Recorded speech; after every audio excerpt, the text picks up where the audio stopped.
আলিপুরদুয়ারে প্রশাসনিক সভায় মুখ্যমন্ত্রীর সঙ্গে কথা জন বার্লার। আমন্ত্রণ পেয়ে সভায় যোগ প্রাক্তন বিজেপি সাংসদের। আশীর্বাদ পেলে দিদির সঙ্গে কাজ করব দাবি বার্লার। মুখ্যমন্ত্রীর সঙ্গে বার্লার সাক্ষাতে তুঙ্গে রাজনৈতিক জল্পনা।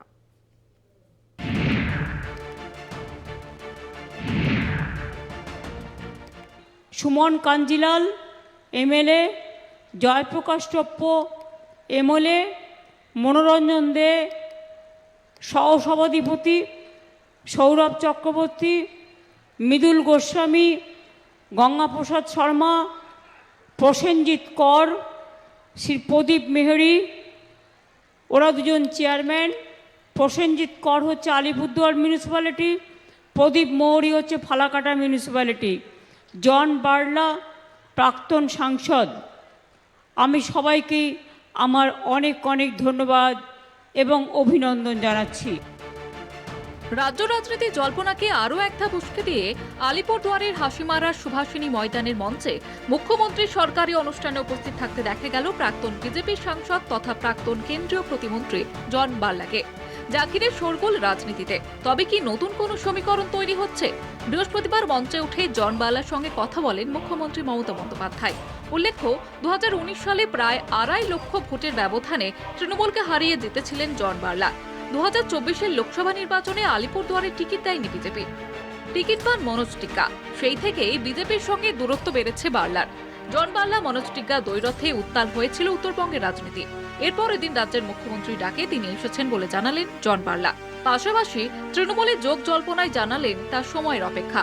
উনি যখন আসছে আমি আসলাম, বাস না ডাকে এত প্রকল্প দিয়েছে, তাহলে কি মানুষের কাছে পৌঁছে যাচ্ছে, ওইটাই তো খুশি।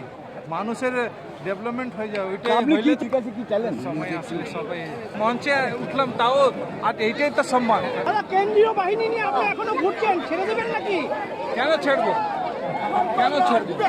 তৃণমূল বিধায়ক সুমন কাঞ্জিলালও এদিন সরকারি পরিষেবা প্রদান অনুষ্ঠানের মঞ্চে ছিলেন। জন বার্লা তৃণমূলে যোগদানের ইঙ্গিত দিলেন তিনি। কিছু কথা হয়েছে, মানে দেখলেনি যে সামনে গিয়ে যখন পরিষেবা প্রদান হচ্ছিল, তাতে উনিও গিয়ে মুখ্যমন্ত্রীর পাশে গিয়ে পরিষেবা তুলে দিলেন। ওই যতটুকু আলাদা করে কোনো বৈঠক। দেখুন, আজকে তো সরকারি অনুষ্ঠানে তিনি করেছেন এবং মুখ্যমন্ত্রীর পাশেই থাকলেন। এর থেকে তো ইঙ্গিতটা আপনারা স্পষ্ট বুঝতেই পারছেন।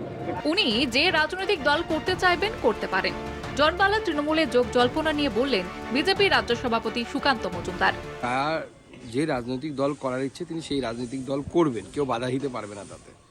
তো স্বাভাবিকভাবে আমাদের এই মুহূর্তে কিছু বলার নেই। উনি কি সিদ্ধান্ত নিচ্ছেন দেখার পর আমরা যা বলার বলব। রাজনীতির কারবারিদের প্রশ্ন, বার্লাকে কি দলই নেবে তৃণমূল? 2021-এর বিধানসভা নির্বাচনের পরে জন বার্লাই রাজ্য ভাগের পক্ষে সওয়াল করেছিলেন। মুখ্যমন্ত্রী যেখানে রাজ্য ভাগের বিরোধী, সেখানে জন বার্লার উপস্থিতিতে কি অস্বস্তিতে তৃণমূল? বার্লার তৃণমূলের পতাকা হাতে নেওয়া কি সময়ের অপেক্ষা? কলকাতা টিভি।